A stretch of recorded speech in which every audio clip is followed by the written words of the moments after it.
మనం ఈరోజు దోసకాయ చట్నీ చేసుకుందామండి. చేస్తాను.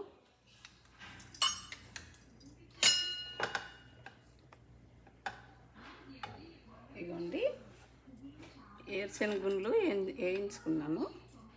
ఇప్పుడు ఒక స్పూను మినపప్పు వేసుకున్నానండి. మినపప్పు, ధనియాలు ఒక చిన్న స్పూన్ వేసుకున్నా, టీ స్పూను.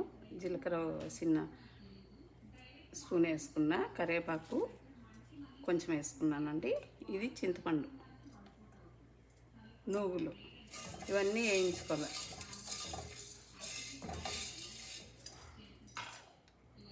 ఇవ్వండి, ధనియాలు వేస్తున్నాను. మినపప్పు వేగినాయి, ధనియాలు వేస్తున్నా. అలాగే చింతపండు కూడా అట్లా వేయించుకున్నామండి.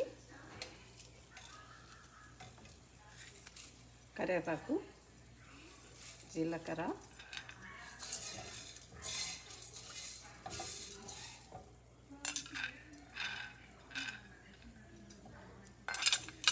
నువ్వులు వేస్తున్నానండి.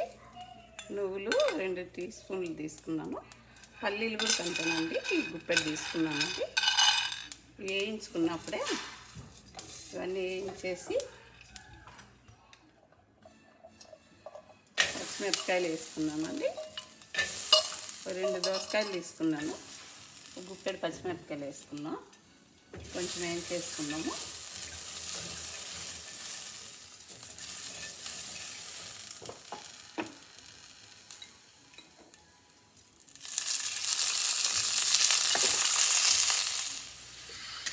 ఇవన్నీ 50% వేయించాలండి దోసకాయ.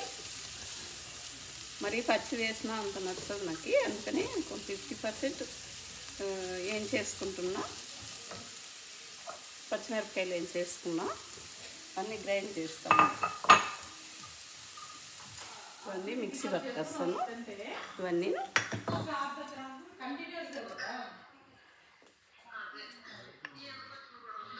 ఇవ్వండి, సాల్ట్ వేస్తున్నా. అవన్నీ మిక్సీ పట్టుకొచ్చినాను. ఇప్పుడు ఇవి 50% వేయించుకున్నా కదా దోస ఒప్పులు. నేను విత్తనాలు వేయలేదండి, తీసేసినాను.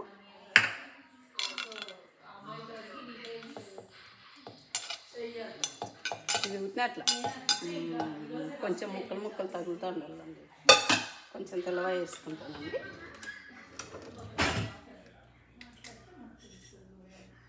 ఇవ్వండి, తర్వాత వేస్తున్నాను.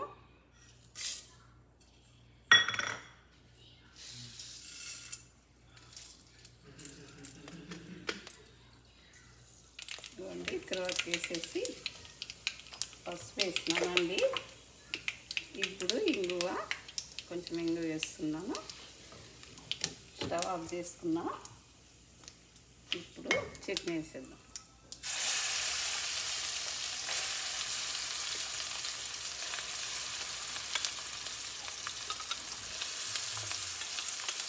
దోసకాయ కొంచెం కచ్చగా వేసుకున్నామండి.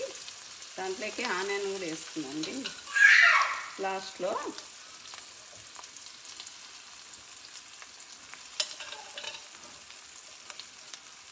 ఇంట్లోకి ఏం వాటర్ వేయలేదండి, అదే దోసకాయ ఉప్పులో ఉండే జ్యూసే అవుతుంది.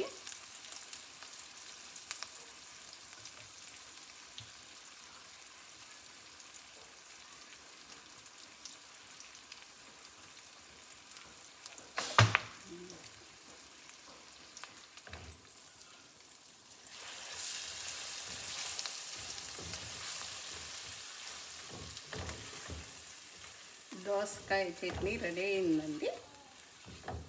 పోపు పెట్టేసినాను. అక్కడక్కడ ఇవి ఆనియన్ పీసులు, దోసకాయ పీసులు ఫస్ట్ కొంచెం వేసేసినాను. మళ్ళీ కొంచెం వేసిన దోసకాయ లాస్ట్లో ఫైనల్గా అట్లా ఒక రౌండ్ తిప్పేసినానండి మిక్సీ. ఇప్పుడు తీసేసుకుందాము. దోసకాయ చట్నీ రెడీ అయిందండి.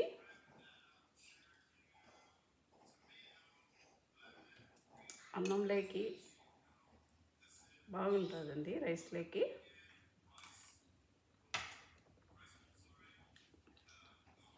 బాగుందండి. దోసకాయ చేదుండండి, తీసేస్తుంది. చూసుకోవాలి దోసకాయ చేసుకున్నప్పుడు. మీరు కూడా చేసుకోండి దోసకాయ చట్నీ. ఓకే అండి. శుభ ఇంటి వంటకాల ఛానల్కి లైక్ చేయండి, షేర్ చేయండి, సబ్స్క్రైబ్ చేయండి. థ్యాంక్ యూ అండి. మరో వీడియోతో మీ ముందుకు వస్తాను. చూడండి మా ఛానల్. Okay, bye.